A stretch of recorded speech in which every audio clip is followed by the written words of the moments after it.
जय हिंद दोस्तों। आज फिर से मैं आपके सामने हाजिर हूँ एक नए टॉपिक के साथ। और बहुत ही इम्पोर्टेंट टॉपिक है। जब भी आप इंटरव्यू में जाते हैं तो डेफिनेटली आपने इस क्वेश्चन को फेस किया है। और क्वेश्चन होता है tell me something about yourself, या अपने बारे में मुझे कुछ जानकारी दीजिए। अभी वहां पर कैंडिडेट की सबसे बड़ा असमंजस ये होता है कि मैं क्या मेंशन करूं और क्या ना मेंशन करूं। तो बच्चों, आपको सबसे पहले इसको अपने घर पे ही तैयार करना है।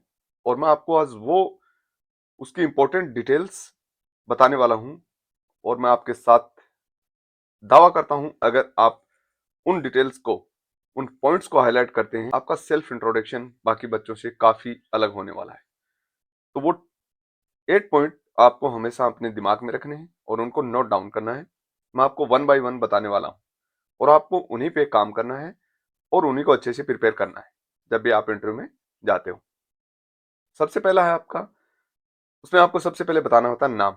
अगर नाम पूछा है तो मीन्स, अगर डायरेक्ट इंटरव्यू पैनल ने आपको बोला है कि आप नाम बताए बिना मुझे अपने बारे में जानकारी दीजिए, तब आपको नाम मेंशन नहीं करना है। अदरवाइज आपको नाम मेंशन करना है। नाम के साथ आपको अपनी डेट ऑफ बर्थ, आपका जन्म कहाँ हुआ है और किस राज्य से आप बिलोंग करते हैं, ये आपको मेंशन करना है। ये बताने के बाद आपको अपनी एजुकेशन बैकग्राउंड के बारे में पूरी डिटेल्स बताना है। डेफिनेटली आपने बोर्ड को पहले ही वो सबमिट कर रखी है, लेकिन फिर भी आपको वो चीजें बतानी है।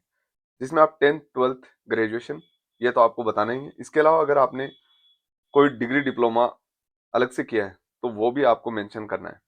उसमें आप अपनी पासिंग ईयर और पासिंग मार्क्स भी जरूर मेंशन करें। इसके साथ ही एक बहुत ही इंपॉर्टेंट चीज होती है कि आपने अपनी स्कूलिंग, या आप सर्विंग कैंडिडेट हैं तो इस दौरान आपने कोई अचीवमेंट हासिल किया है। अचीवमेंट कुछ भी हो सकता है। आप किसी टीम के कैप्टन रहे हों, या आपकी टीम ने कहीं पर कोई टूर्नामेंट जीता हो, या फिर आपने कोई ऐसी ड्यूटी की है जो आपकी रैंक से अबव रैंक को वो ड्यूटी असाइन की जाती है। तो आप वहां पर जरूर मेंशन करें, क्योंकि it shows your leader quality. तो वो वहां पर आपको मेंशन करनी है। या फिर आपने कोई ऐसा काम किया है अपने गांव में या अपने शहर में जो आज लोगों के लिए बहुत ही हेल्पफुल है, तो आप डेफिनेटली मेंशन कीजिए। क्योंकि यहाँ से जो आपकी इनर क्वालिटी है वो बोर्ड के सामने आप परोस रहे हो। आप उनको बता रहे हो कि मैं वो बंदा हूं जो आपको चाहिए। तो ये डेफिनेटली आपको वहां पर मेंशन करनी है। ये बताने के बाद आपने बताना है वाइफ के बारे में। अगर आप मैरिड हैं, वाइफ के बारे में आप जरूर अच्छी जानकारी मेंशन करें, क्योंकि वो भी इनडायरेक्टली उस ऑर्गेनाइजेशन का हिस्सा बनने वाले हैं।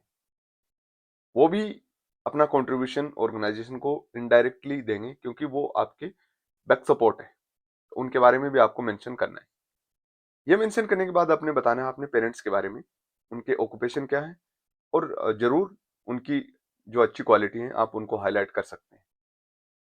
पेरेंट्स का बताने के बाद आपको अपने सिबलिंग्स के बारे में जानकारी देनी है। बस आप बता सकते हैं I have 2 3 siblings, what ever. इससे ज्यादा उनकी जानकारी मेंशन की जरूरत नहीं है। तो शॉर्ट एंड स्वीट आप सिबलिंग के बारे में जानकारी दे सकते हैं। ये आपकी हॉबी। हॉबी पे मैंने देखा बच्चों की जो राय है, जो बच्चों का असमंजस है, वो इस लेवल का है कि क्या मेंशन करें क्या ना मेंशन करें। तो मैं हॉबी पे एक अलग से सेशन करने वाला हूँ।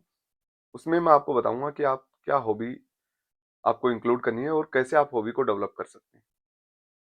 हॉबी होने के बाद आपको बतानी है, देखो बच्चों, बिना गोल के या बिना डायरेक्शन के फ्यूचर गोल हम कुछ अचीव नहीं कर सकते। तो इसके लिए आपको अपना फ्यूचर गोल बताना है। और फ्यूचर गोल आपका क्या है? आप इंटरव्यू में बैठे हैं ना, जिस इंटरव्यू के लिए आए हैं वही आपका फ्यूचर गोल है। तो वहां पर आपने वही बताना है कि sir, my future goal is, आप आईएएस बनना चाहते हैं, आरएस बनना चाहते हैं, या आप सेना में अधिकारी बनना चाहते हैं, तो आप डेफिनेटली उसको मेंशन कर सकते हैं। स्ट्रेंथ और वीकनेस ये डेफिनेटली आपको मेंशन करनी है। अभी आप कहेंगे सर स्ट्रेंथ तो ठीक है, वीकनेस क्यों मेंशन करें? वीकनेस बच्चों इसलिए मेंशन करना है क्योंकि आपको पता होना चाहिए कि आपके अंदर क्या कमियां हैं। अगर इंसान को खुद की कमियां नहीं पता तो वो खुद पे काम कैसे करेगा, या खुद को और अच्छा कैसे बना सकता है। तो सेल्फ स्ट्रेंथ एंड वीकनेस, इसके ऊपर मैं एक अलग से सेशन करूंगा। और मैं उसको आपको बताऊंगा कि ये पार्ट क्यों इंपॉर्टेंट है और आप क्या स्ट्रेंथ मेंशन करनी है और आपको क्या आपकी वीकनेस मेंशन करनी है। वीकनेस ऐसी होनी चाहिए जो वीकनेस होने के बावजूद भी वीकनेस ना लगे, वो भी आपकी पॉजिटिविटी लगे। तो वो मैं आपको आने वाले सेशन में बताऊंगा। तब तक के लिए जय Hind, stay blessed, thank you, जय हिंद।